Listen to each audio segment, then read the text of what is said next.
नमस्कार बच्चों, आज हम वसंत भाग 3 के पाठ सूरदास के पद पढ़ने वाले हैं।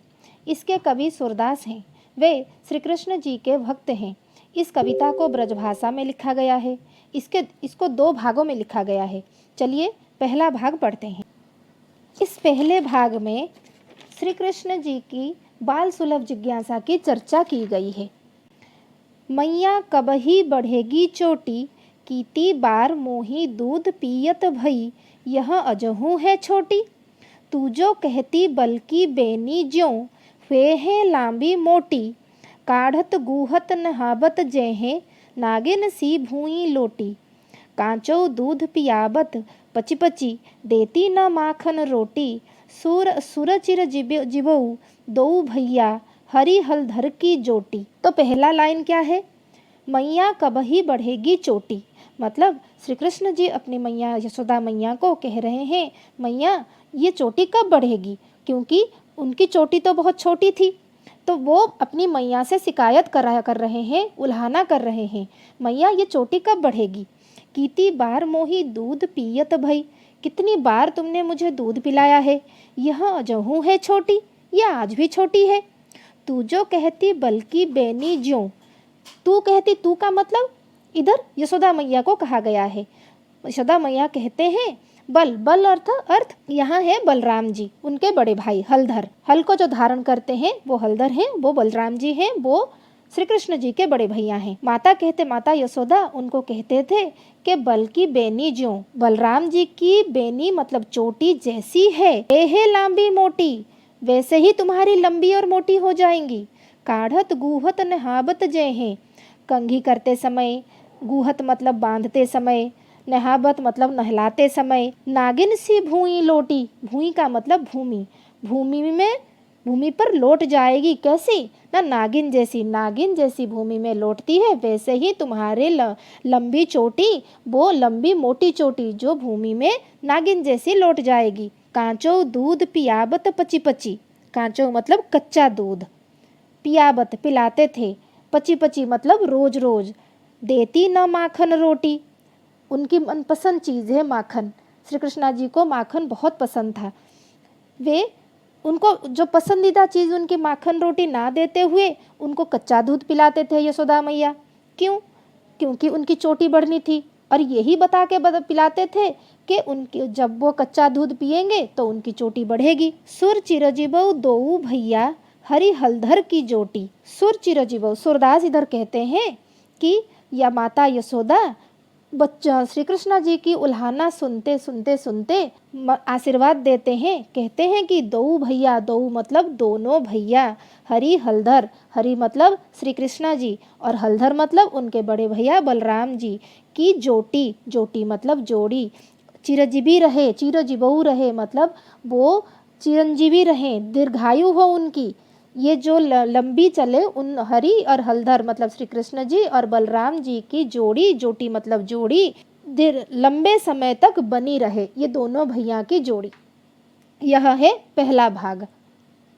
अब हम दूसरा भाग काव्यांश 2 पढ़ेंगे, जिसमें बालक श्री कृष्ण की शरारतों से परेशान होकर एक गोपी उनकी माँ यशोदा से श्री कृष्ण की शिकायत करती हैं।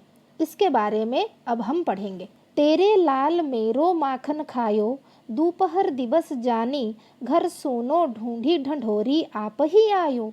खोली की बारी पेठी मंदिर में, दूध दही सब सखनी खवायो। उखल चढ़ी सीखे को लीन हो, अनभावत भूई में ढरकायो। दिन प्रति हानि होती गोरस की, यह ढोटा कोने ढंग लायो। सुर श्याम को हटिक न राखे, ते ही पूतो अनखो गजायो। अर्थात तेरे लाल मेरो माखन खायो, एक गोपी कह रही है, किसके सामने? माता यशोदा के सामने श्री कृष्ण जी की शिकायत लगा रही है। तेरे लाल मेरो माखन खायो, तेरे लाल, तेरे का मतलब यशोदा मैया की, लाल मतलब बेटा, मेरो मतलब गोपी का माखन खा गया है।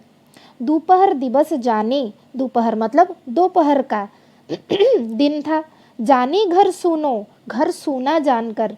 ढूंढी ढंढोरी आप ही आयो, ढूंढ ढांड के आप ही का मतलब अपने आप ही आ गया। खोली की बारी दरवाज़ा खोल के, किबारी मतलब दरवाज़ा, दरवाज़ा खोल के पेठी मंदिर में ही घुस गया। दूध दही सब सखनी खवायो, जितने भी दूध दही थे सारे सखाओं को खिला दिया। ऊखल चढ़ी सीके को लीन हो, ऊखल चढ़ी सीके को लीन हो, ऊखल पे चढ़ गया, ऊखल मतलब ओखली, ओखली पे चढ़ गया मतलब जो मोर्टार होता है वो। सीके को लीन हो, सीका वो होता है जिसके ऊपर दूध दही हम टांगते हैं, मतलब बिल्ली वगैरह उसे ना खाएं, इसीलिए हम उसे ऊपर छत से टांगा जाता है, वो सीका होता है। सीके को लीन हो। अनभावत भूई में ढरकायो, भूई तो मतलब जानते हो, जो पहले काव्यांश में हम पढ़ चुके हैं। भूई का मतलब भूमि, अनभावत जो नापसंद था उसको भूमि में गिरा दिया, मतलब नीचे गिरा दिया, जो मन को नहीं भाया।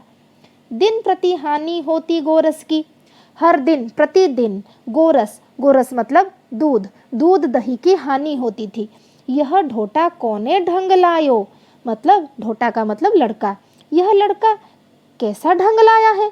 सुर श्याम को हटिक न राखे, श्याम, सुर श्याम को सुर जी कह रहे हैं कि सुर श्याम को हटिक न राखे, मतलब कोई हटिक को मतलब कोई, हटिक मतलब मना करना, श्याम को क्यों नहीं कोई मना करता।